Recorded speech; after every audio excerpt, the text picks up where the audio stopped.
Well, thank you all for coming. It's a great pleasure to have the Minister of Foreign Affairs of Singapore, Vivian Balakrishnan, here visiting us, seeing Secretary Blinken tomorrow, but also doing the usual rounds here in Washington. And welcome here and welcome back to the Council. It's great to see a full room of people eager to ask questions. Today's meeting is, I believe, on the record, which is good to know. Is there an alternative? There are alternatives, but it's too late. That's fine. And I'm David Sanger, the New York Times. I'll be asking the questions for the first 30 minutes or so, and then we're going to open this up to all of you. We'll also have some questions coming in virtually, I believe, so we'll be beaming a few folks in along the way. So let me start, Mr. Minister, with the observation that your training was actually in ophthalmology, if I have this right. Yes, a long time ago. Which explains why Singapore we rely on to be so far-seeing in our relations with our. Sorry about that. In our relations with Asia, but why don't we just start off just with the purposes of your visit, how you sort of captured this moment, not only in U.S.-Singapore relations, but in the U.S. relations more broadly in Asia. The president obviously just came back from the G7 in Hiroshima, and what he had hoped to be, but did not come to be, a visit down to the Pacific Islands in Australia. Well, first thing to notice is that Singapore is incredibly small. Imagine Manhattan having to be independent. I know some people. There are many people in the United States who think that would be a good idea. Well, I would say it is a very challenging proposition to run. So I would say three reasons. First, the United States has been an enduring and very close partner for Singapore in our almost 6 decades of independence. That's the first point. The second point is that, at least in our view, the United States is a Pacific power, and we much prefer and we hope that the United States remains engaged in the Asia-Pacific for the future, going forward. The third point is that we are also at a stage in world politics. The zeitgeist is against globalization, free trade, supply chains that are extended. And you need to understand from a Singapore perspective, being small, being open, and trade is 3 times our GDP. This kind of political zeitgeist is a challenge to our existence and to our formula for relevance in the world in the last 6 decades. So there are quite a lot of issues which are on our mind. And I'm here first because the United States has been a very close partner. If you look in terms of trade, you look in defense, you look in emerging areas, climate change, cybersecurity, outer space, artificial intelligence. These are all areas which we need to focus on, which we have had a really productive relationship with the United States on. We want to continue. On defense, for 33 years, we've had a memorandum of understanding on the U.S. use of facilities in Singapore for its military. Sad to say I'm so old that I covered it when it was actually... Yes, in 1990. That's right. Right? And, we are the second largest alien force on continental United States land. And that's a vote of confidence and trust in us, which we do not take for granted. Clearly, we also have access to U.S. defense technologies, a case in point being the F-35s, which we've ordered a dozen of. So, the defense ties are very, very close. And I would say, although we're not a treaty ally of the United States, we are in a category of one called a major security cooperation partner. And I think the United States will find no more forward-leaning, reliable supporter and partner in Southeast Asia as Singapore. And that's not just a form of words, but in terms of proven actions over decades. Let me press on that. If we had American officials here, I'm sure they would agree with everything that you have just said. And yet, just a few weeks ago, I was with one of your colleagues, another longtime diplomat, Singaporean diplomat, who said that their biggest concern right now is that the way the world is going, Singapore is being increasingly asked to choose sides.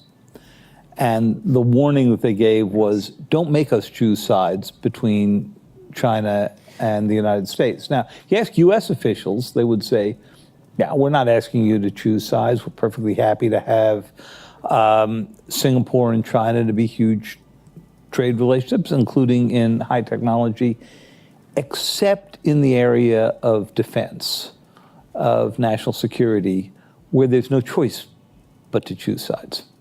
So walk us through this a little bit. Well, let me take a step back. And I've been foreign minister since 2015, and obviously that means being a regular visitor, both in Beijing and Washington. So this year alone, been to Beijing twice. It's my first trip to Washington for this year, and there will be other trips. And the first point I would make is both sides have taken great pains to keep telling me, we're not asking you to choose sides. So take those statements for what they're worth. I will. Right? But actually, if you take a step back and zoom out on a strategic scale, if you go back to the 1965, when Singapore had independence thrust upon us, as luck or strategic choice would have it, we were non-communist.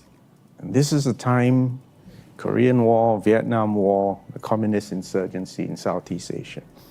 We happened to be on the non-communist side. And if you think about America's role in Southeast Asia then, America gave non-communist Southeast Asia time and space to prove that open economies, the growth of multinationals, global supply chains, economic integration, globalization worked. And it's no accident that Singapore was a major beneficiary of this. Together with the other Asian tigers, Hong Kong, Taiwan, South Korea, of course, Japan ahead of us, but really the ultimate and the biggest beneficiary of the post-World War II Pax Americana was actually China.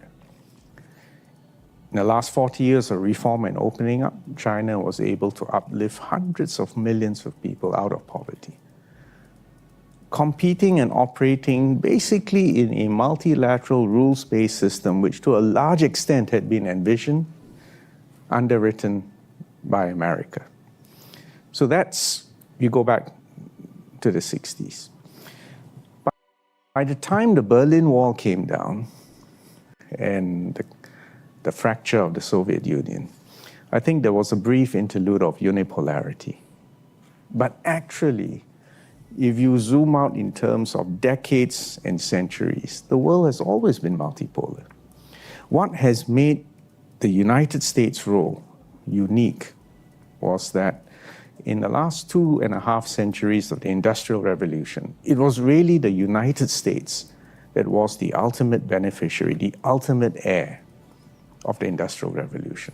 And the story of Asia in the last 2 centuries was that Asia missed the Industrial Revolution. That's why we're all speaking English today. But as we emerge into the 21st century, everyone is now operating on the same technological application stack. Our science and technology is transnational. And in that kind of world, multipolarity, emerging poles, is to be expected. So I see us now as basically reverting back to a more natural historical trajectory of multiple poles, and in particular, Asia and India and China. Look, if you take a 20th century look back in history, every time China was at peace, united, and had a coherent and integrated economy, it could account for between 25 to 30% of global GDP.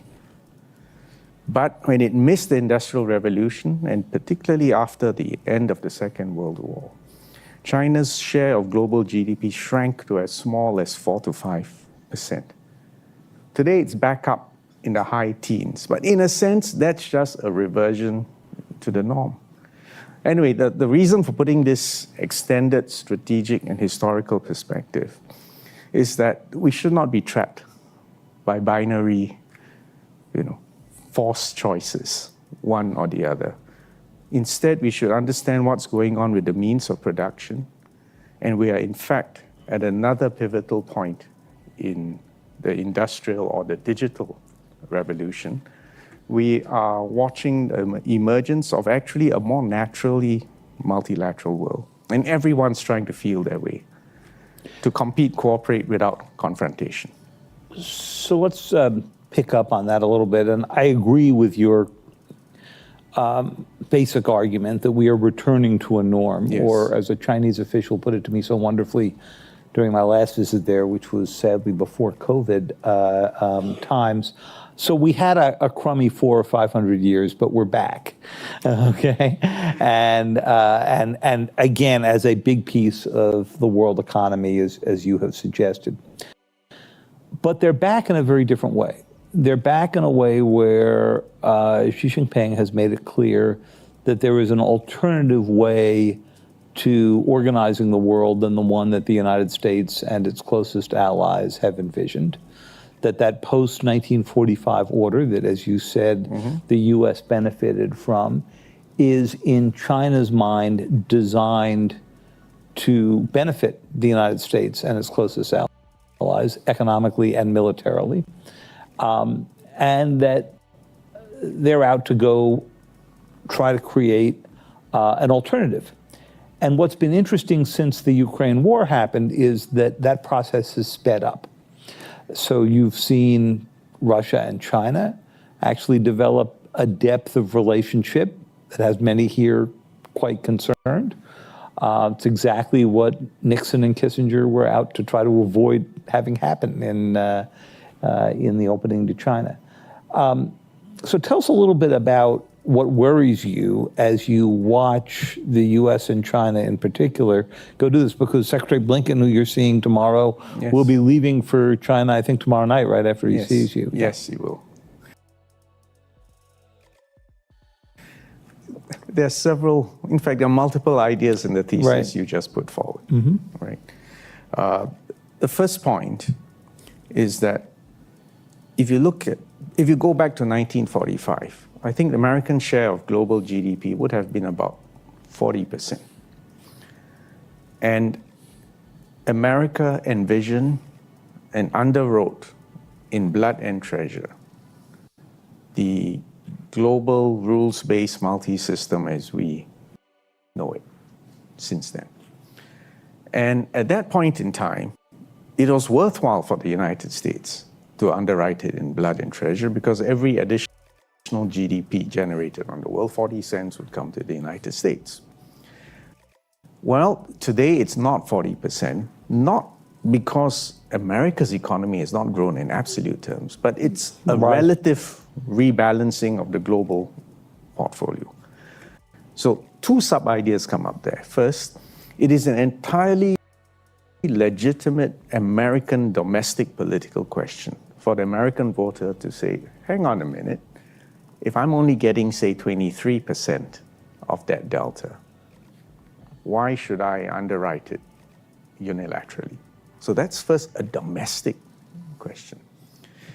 The international question is that the world has not stayed still since 1945. And in fact, that formula for rules-based multilateralism, open, inclusive economies, global supply chains, in our view, and I speak here as a beneficiary, has been a great formula for peace and prosperity. In a sense, it allowed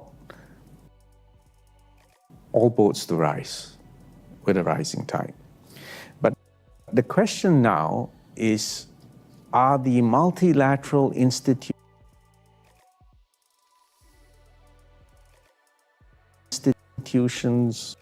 rules, processes, the operating system, is it still fit for purpose? And does it reflect the realities of the current day and age? In our view, we still need multilateralism, we still need multilateral institutions, we still need rules, but I think the institutions, the rules, the processes, and operating system needs to be updated. So it's not a rejection. You don't throw the baby out with the bathwater, but an understanding that you need to update. It needs to be patched. Well, I don't think anybody would doubt that the operating system is in need of patching. Yes. What's interesting is to watch, to my mind, particularly here in Washington, how the Biden administration has been going about that. So one of the things that I'm sure struck you, since you were digital minister and ran the Smart Cities program within Singapore, is the degree to which the Biden administration has focused on trying to regain technological edge. And in October, we saw very severe sanctions on China that attempt to deny them the equipment to make the most sophisticated semiconductors. This is to give a breathing space to the United States to rebuild its own semiconductor industry, and you've seen the CHIPS Act and so forth in that direction. In the U.S., this is referred to as you might put it, a modest change in the operating system. In China, it's viewed as a form of containment. Tell us how you view it. Well, I don't go to those extremes on both sides of the equation. So the first point I would make is that I do not believe America has ever lost the technological edge. I believe America is still ahead. It's no accident. Even today, if you look at generative artificial intelligence, America's ahead. So I think, you sometimes have to take a realistic assessment of the situation and say America was ahead, America remains ahead. But the second point is that because we've been operating on that common technological stack, and it has been characterized, at least in the last 7 or 8 decades, by openness, by competition, by open standards, and by common rules, it has enabled other competitors to narrow that relative edge. And is that a design feature or a bug? I think it's actually a design feature, that everyone works, innovates, improves, and elevates the performance of the global economy using the latest technologies. And as I said, the real revolution now is in the digital and cyberspace. Right? So I'm saying that, in fact, is to be expected. And all continental-sized economies, and China is one example, India is another example, as long as you embark on a catch-up, you can see considerable upside in the economy. And that's what has happened in Asia, in the global south, in the last few decades. Now, having said that, are there national security concerns? Does America worry that this is another Sputnik moment? Again, if you go back into the history of the transistor and the digital age, in fact, it's no accident that one big political and economic incentive for the transformation of the chip industry in America was the Sputnik moment, when they suddenly realized that there was a Russian moon circulating the globe. And that moment galvanized America.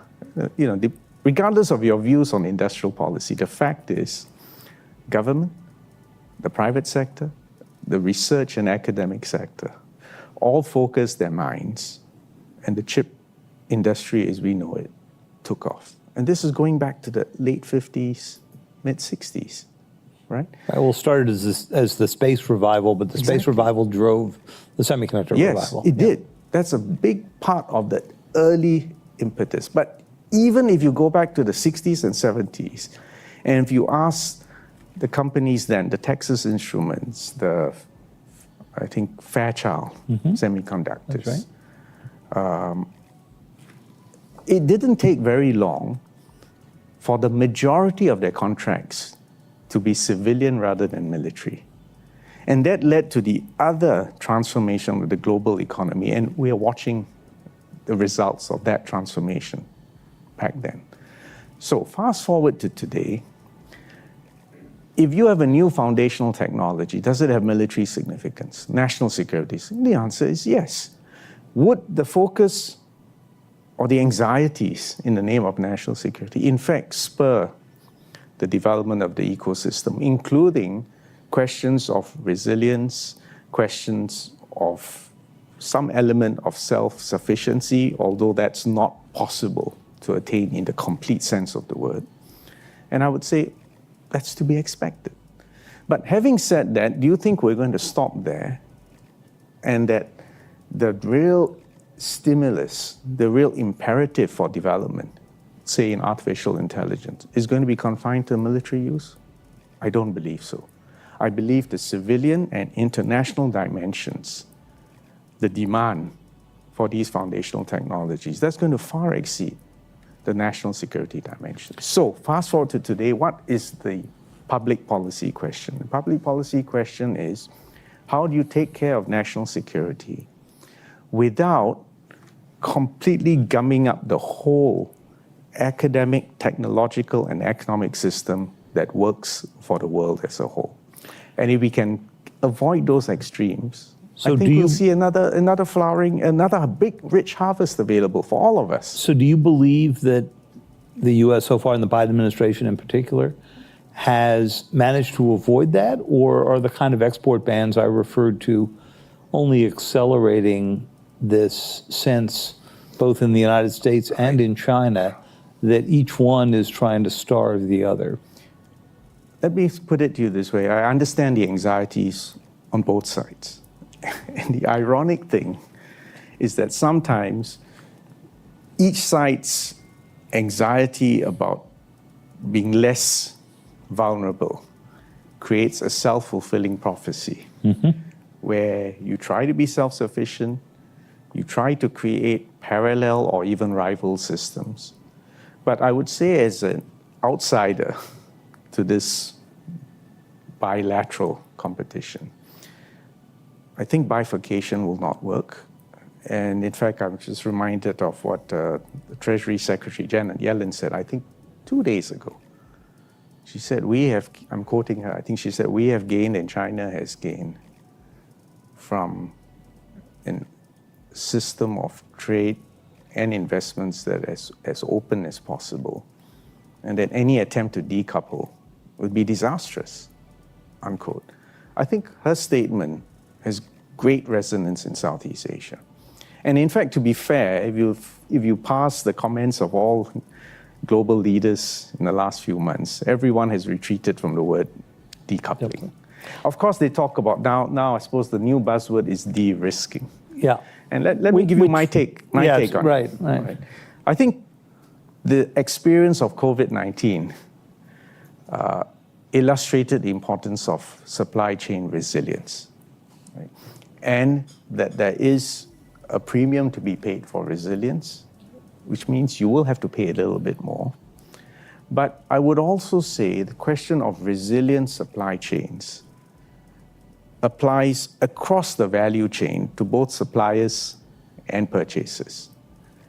And there is a premium to being reliable, predictable, transparent, and having a system in which everyone plays by the rules, there is sanctity of contract, and thereby you create a system which is less inflationary, less disruptive and divisive, and one in which we all actually gain by working together. So the argument I'm making is that there is still space in the middle for an updated multilateral rules-based system with economic integration, open and inclusive, rules-based, and access to peaceful resolution of disputes, contractual or even military for that matter. Let me use that opening to ask you one last before we get questions here from all of our other CFR participants. President Biden likes to celebrate the fact that NATO, European countries, Japan, South Korea, others have really joined together in trying to help Ukraine push back on the Russians. They've been deeply suspicious of efforts by China, chiefly, to step in with some kind of armistice, if not peace accord, that would allow Russia, perhaps, to continue to occupy parts of Ukrainian territory. And yet we've probably seen about 100 nations, many of them your neighbors, to some degree Singapore itself, not want to declare themselves very hard on condemning Russia or openly joining too heavily in many of the sanctions activity, arms activities, and so forth. So tell us a little bit about how you see how the Ukraine war has divided the world and what we should make of the countries that have been largely on the fence so far. Well, let me answer that at two levels. First, because Singapore is small and we're only 58 years old, for us, when a big neighbor cites historical errors and crazy decisions as a pretext to launch an invasion, redraw boundaries, all alarm bells go off. So for us, the answer is very straightforward. We condemn that invasion. We were voted in the majority at the UN General Assembly. And have continued to in the following. Of course. Months, yeah. And I would also have to say that we are probably still the only Southeast Asian nation to have even imposed sanctions on Russia. That's an expression of our national perspective on big neighbors trying to launch invasions and redraw boundaries, right? So that's our position. And there's no question about where we stand. It's not that we're taking sides, but we're upholding a principle. The UN Charter, respect for sovereignty, independence, and especially territorial integrity. These are sacrosanct principles.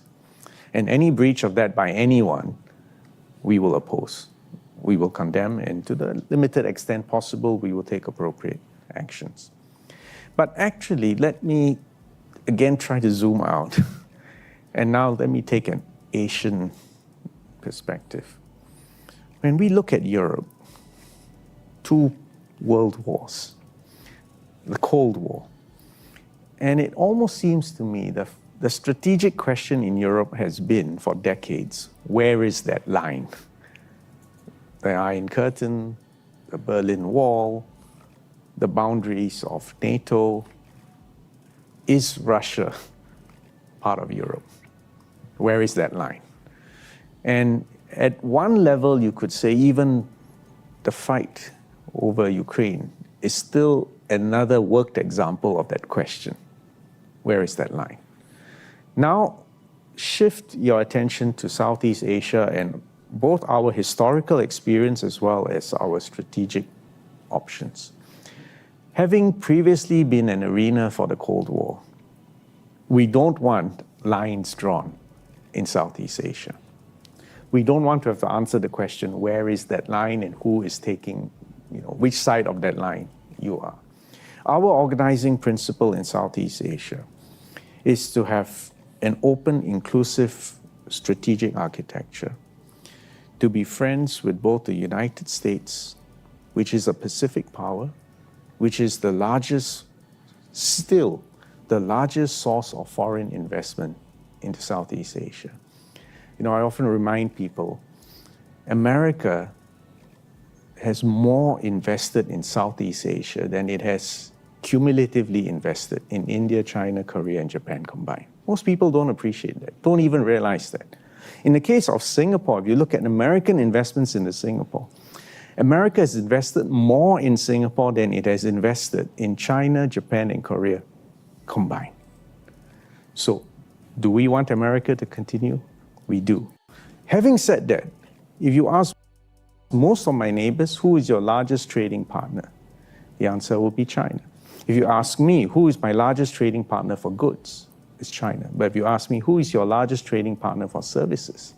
It's the United States of America.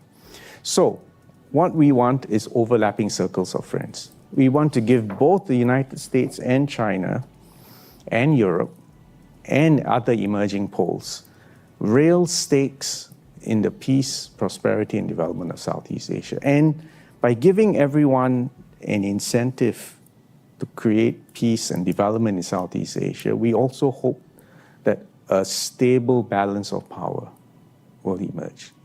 So we're trying to really create quite a different strategic landscape in Southeast Asia compared to the situation in Europe.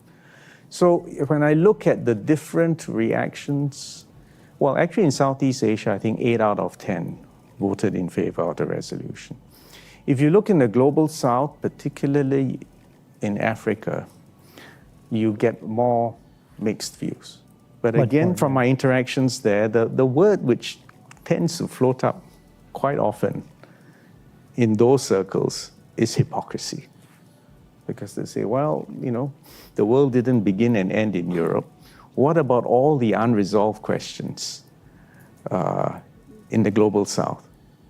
And is the same strategic attention? So you hear that from India in particular very strongly. Well, with India, India is so big, it is a pole unto itself. Yeah. It has its own considerations for the positions it takes with respect to Russia, which you have to remember has been a long historical partner of India. And even their arms depend on it. Right. In Southeast Asia, you look at Vietnam and Laos, they depend on Russian arms. And there has been decades of strategic support. You go to Africa, and many of them will tell you, we remember apartheid and where the West and where Russia stood on this position. So the point is to understand that the world is complicated.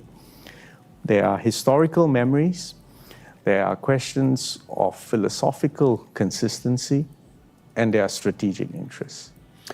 Well, let's, I could keep doing this, but no reason I should have all the fun here. So we're going to go to questions in the audience, and we'll start back here, and then Dav will turn to you. And if each one of you would just tell us who you are, and remember that when the conversation's on the record, it's not only on the record for him, it's on the record for all of you. Thank you for being here, Mr. That's Foreign called Minister. mutual deterrence. Yeah. Indeed. Maureen Farrell, U.S. Department of Defense. Thank you for raising Global South issues. I was wondering if you could talk a little bit about Singapore's foreign policy with respect to the Global South outside of Southeast Asia. Thank you. Well, we identify with the Global South. We are a small nation, a young nation. Well, it's true that we've made significant progress in the last 58 years. But it wasn't that long ago that we were a colony too. So I would say first, we understand the anxieties. Within the United Nations, we started what we call FOSS, the Forum of Small States. Started off with 16 of us, it's now 108. And I think this point about a focus on justice, a focus on consistency, on economic development and opportunities is something which we all make common cause with. So we understand, we support, and we stand with our brethren in the Global South.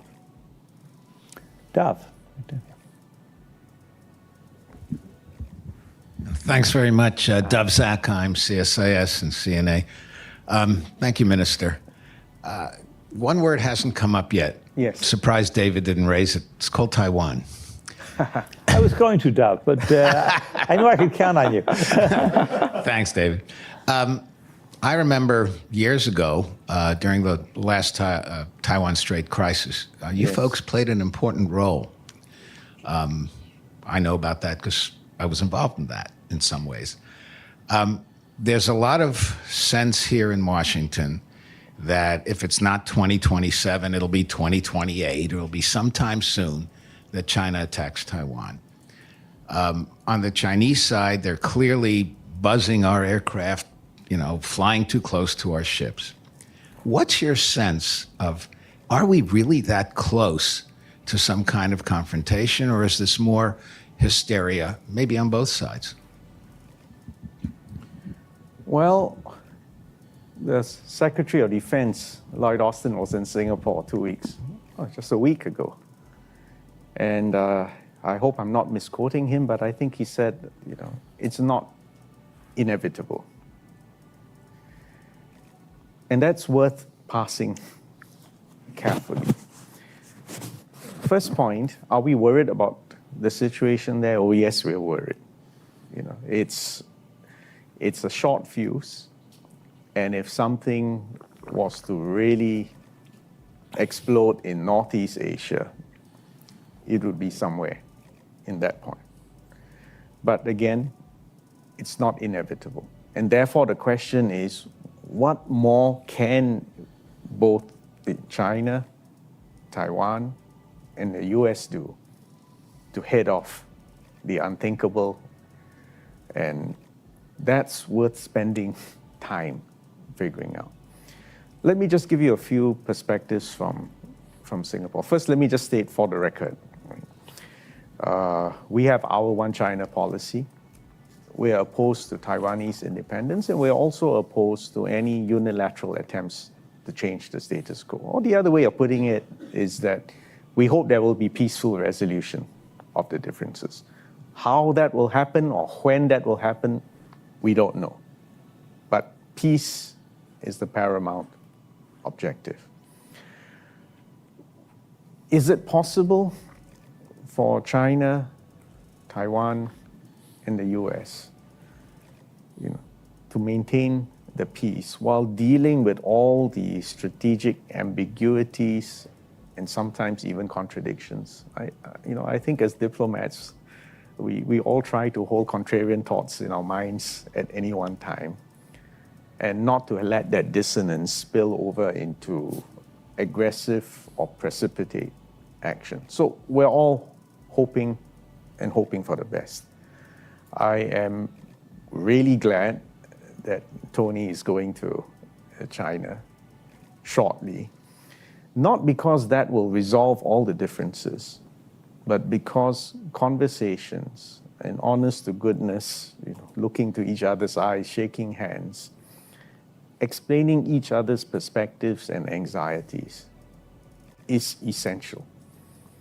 It is essential, but not sufficient to resolving problems. But I do know that if that dialogue and those engagements do not take place, we'll be in trouble.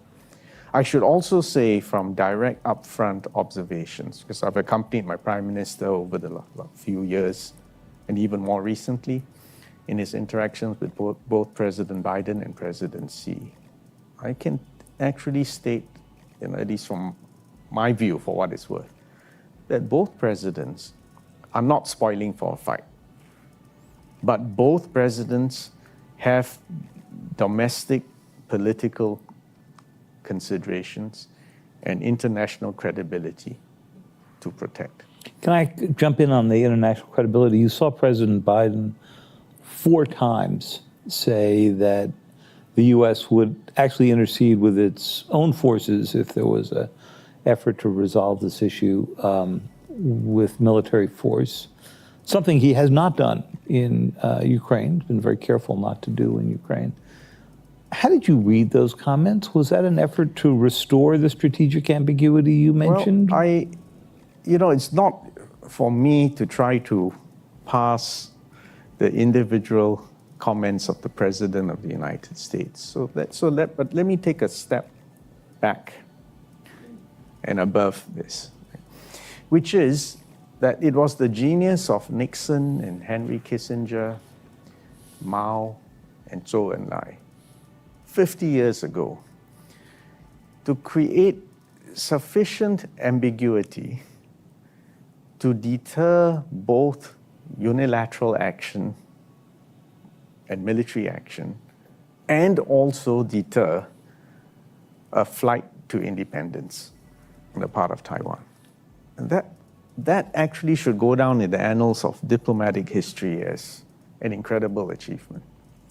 Now, 50 years down the road, clearly the strategic balance, the military balance, and the zeitgeist of the times have changed.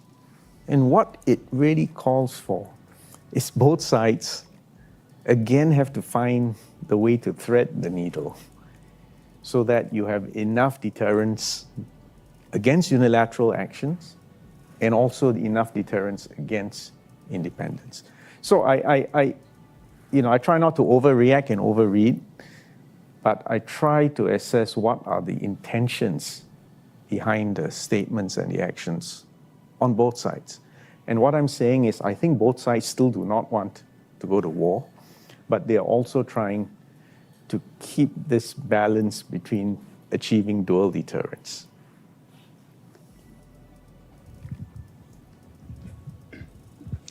Nelson Cunningham, McClarty Nelson. Associates. So good to see you again, Great to see Minister you too. Balakrishnan. And David, I could see you, I think, crafting the first chapters of your next book there on some of the questions and his answers there. I'm sorry it was that obvious, Nelson. Yeah.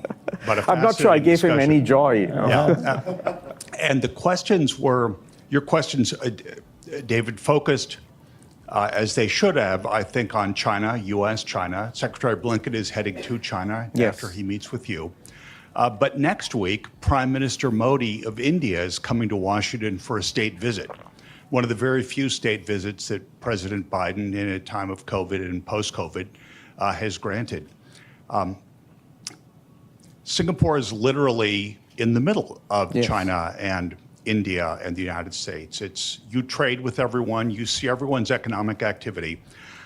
How does Singapore view I'd call it the rise of India, but the attempt by India to be a replacement for China, a new heartland for investment, a new heartland for commerce? Does it seem real to you all being right next door there? In other words, your read, not just on U.S., China, but your read on India and the role it plays commercially also with China and the U.S. That's another excellent question. And again, I am going to preface my comments by saying I'm reflecting the views of a tiny city-state. I mentioned just now America is the largest foreign investor in Singapore. If you ask the Indians, who is a major source of foreign investment into India, you'll find Singapore on that short list. If you go to China and you ask who is the major source of foreign investment into China, you will also find Singapore on that short list. If you ask the Commerce Department, they'll say, well, in Asia, after China, Korea, and Japan, Singapore is number 4 for investor in the United States. So I would say don't judge by my words, but just follow the money trail. Obviously, we believe that we wouldn't invest in these places unless we believed that there was real potential. So yes, India has now a population which already has or will overtake that of China. It has the most favorable demographics for a continental-sized economy. Its positions or its ability, especially on the digital economy, I mean, we all know it's got great potential there. So do we see India rising as one more pole in a multipolar world? Clearly. Is it good that India is now exploring strategic and economic opportunities with America? It's good because, in fact, if you go back to the 60s, you will know there was a time when India would, in fact, identify more closely with the Soviet Union rather than the United States of America.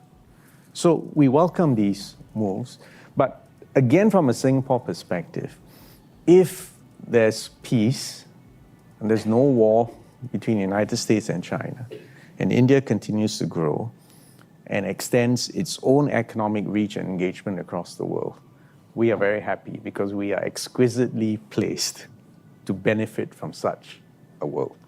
Does Prime Minister Modi's increasing, I wouldn't want to say necessarily authoritarian tendencies, but certainly tendencies to crack down on a free press, on political opposition, concern you? Because you're going to hear a lot in the next week here about world's largest democracy, but we also have a president who is talking about the conflict between democracy and autocracy, and Yes. they're not going to necessarily be the greatest example.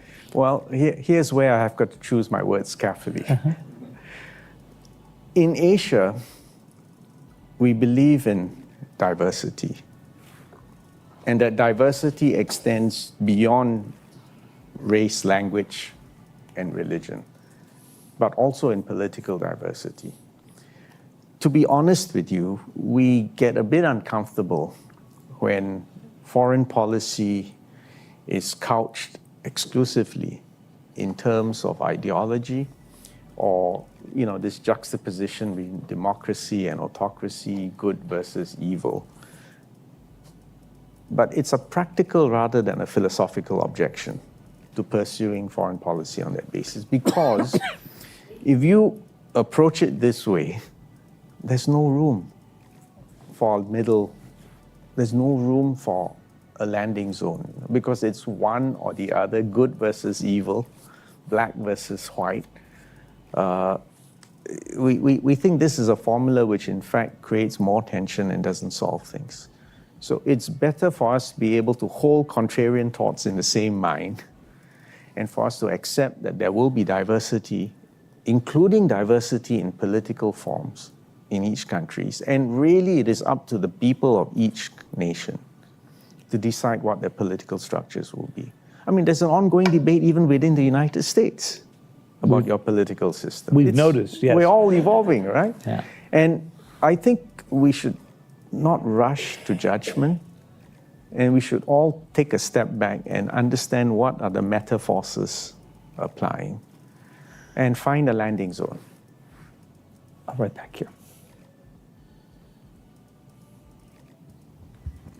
Thank you for being with us, Mr. Foreign Minister. We appreciate your insights. I'm Tamika Tilleman with Han Ventures. You spoke a little bit in your framing remarks at the outset about the importance of working off common stacks, technologically speaking. Yes. And it's fascinating to see that India, China, and Singapore have all developed very sophisticated digital infrastructure platforms that bring together digital identity, data, and payments in a very sophisticated way, and you see efforts now to export that digital infrastructure across the region and increasingly, in some cases, to other parts of the world as well, on the part of those countries. The United States is not pursuing anything resembling this. We have had a big conversation in the US about physical infrastructure. We haven't really had a conversation about the digital rails on which the economy of the 21st century will run. And as a trade-powered nation, I'd be interested in getting your take on this and whether you think that's a vulnerability for the United States going forward.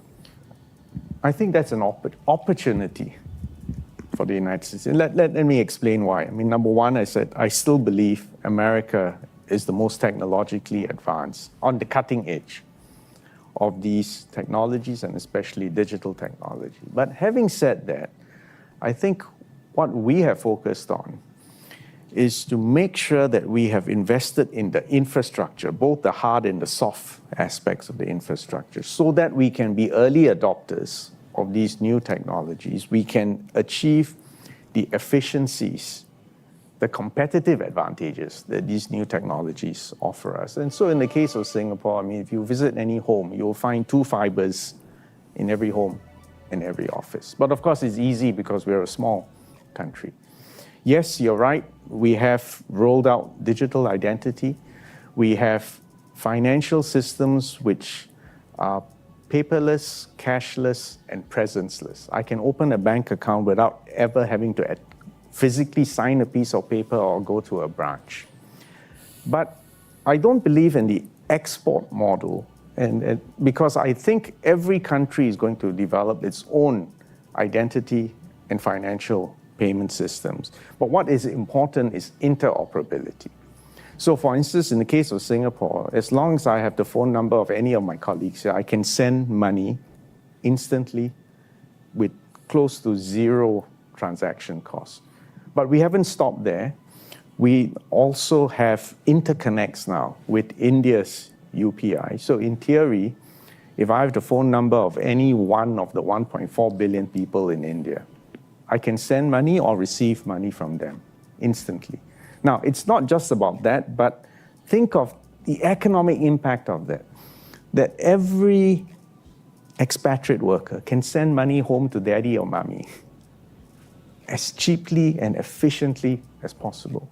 Every small-time business, hawker, artist, artisan can sell me a product and can get paid.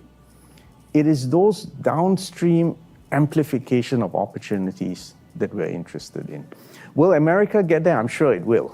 But you need to get over the political humps and to create the public infrastructure which is needed for these systems to run. And then there's the other part, which is about inclusion, which means your education system, your training systems, making sure no one gets left behind, either because of age, education, race, language, or religion. These are political efforts, and you need just as much attention on this as it is in building the digital rails that you spoke about. So I think a combination of focusing on infrastructure, education, skills, capacity building, and then focusing, once you've got the domestic side settled, then focusing on interoperability, and then making sure we have, on a global scale, the rules of engagement, standards, precautions, which reflect the concerns, the political concerns that all of us have. So I still believe ultimately we need a United Nations convention, say on artificial intelligence, in the same way we've had a convention on the law of the sea, a framework convention for climate change. I see these as emerging areas. But again, the point is, yes, there's competition, but beware of this attempt to split the poles apart. Beware of binary solutions. Aim for multilateral solutions which are fit for purpose and which fit both the technological and political needs of the times. I remain hopeful that we will get there. We only have a few minutes left. Connor, did we have a question from one of our virtual participants? We will take our next question from Joanna Weschler. Thank you.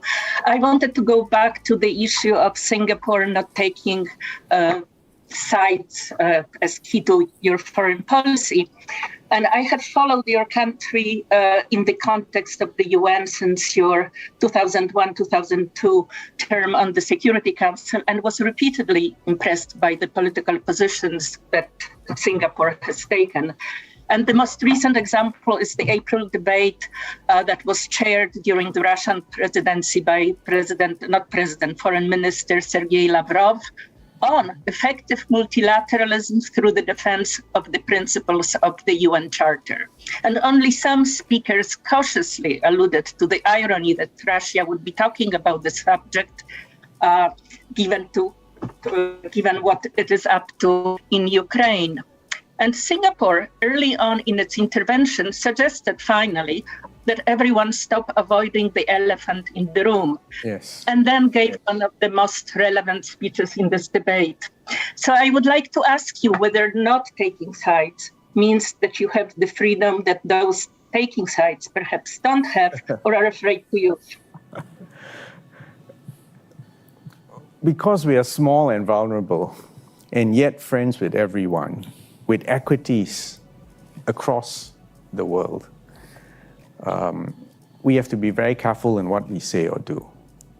But being careful doesn't mean, checking out your brain or your values at the door. So we have a habit of calling a spade, but of course we say it diplomatically.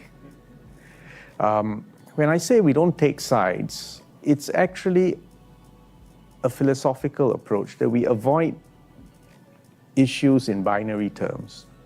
You will find that we always go back to first principles. So in the case of Ukraine, the first principles, the UN Charter, territorial integrity, and that, the irony is that the Security Council, and the Security Council, for better or for worse, has got 5 permanent members with the veto power, is supposed to be the paramount body providing peace and security for all of us, especially the little guys. So we express our views clearly, unambiguously, diplomatically.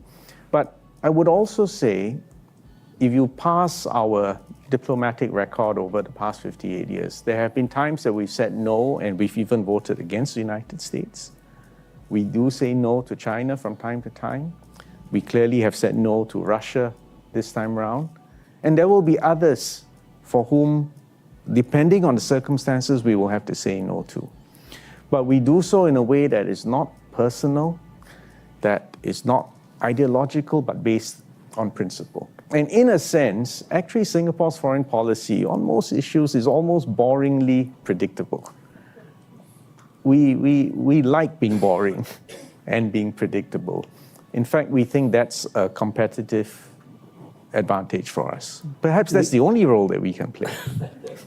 I can think of several. We have just a minute to get in one more question. I see we have one more from one of our virtual participants. We'll ask for a quick question and quick answer. We will take our next question from Daniel Mandel. No pressure on the last question. I'm Daniel Mandel. I'm a Council on Foreign Relations term member and just recently completed an International Affairs Fellowship in Japan through the CFR. And I'm wondering about Singapore's role in the world going forwards. You've mentioned the context of the changing world that you spoke of. What is Singapore's role on the world stage? Does it see itself as a leader or a first actor in any particular region or issue? And as a small country, what do you think are Singapore's unique or comparative advantages that it can bring to efforts to address the many issues that we're facing, from great power rivalry to climate change? No, we take a far more realistic and humble view of ourselves. There is no specific role that Singapore can claim to take a lead on. Because for small nations, if you look in history, even if we disappeared, the world will carry on without us. So we never assume that we are naturally taking a leading position or necessarily salient for the world. In fact, we start from the basis of constant anxiety, whether we're relevant, whether we're useful, whether we're competitive, and whether we can make a difference by making common cause, and whether we can support a world based on multilateralism, a rules-based system, a world in which there's economic integration, global supply chains, a world in which we can share and work collectively on improving the technological stack. So that's how we see our role, that we have to be helpful, to be constructive, and to be relevant, not because we think we're so smart, but because only the paranoid survive. And for small countries, this is what we have to do. So it is not a matter of trying to be in your face, but I'm just trying to be relevant and helpful. Well, Mr. Minister, I've had the pleasure of interviewing many people on this stage, but I think you're the first representative of a significant power who's come to the CFR and said, if we disappeared, the world would carry on without us. So yes, it would. An act of great national modesty. I want to thank you for your comments. I want to thank all of you for your questions. And I want to really thank you for your candor along the way. I found, as a correspondent in Asia for many years before you came to office, that going to Singapore was refreshing, not only for the food and the atmosphere, but for a really remarkable perspective on Asia and the world. So I thank you for sharing that with us today, and I wish you luck in the rest of your trip, and thank all of you for coming. If you'll just give the minister a moment to leave, he's got an appointment to zip off to, and then everybody else can make their way out. Thank you very much. Thank you. Thank you all.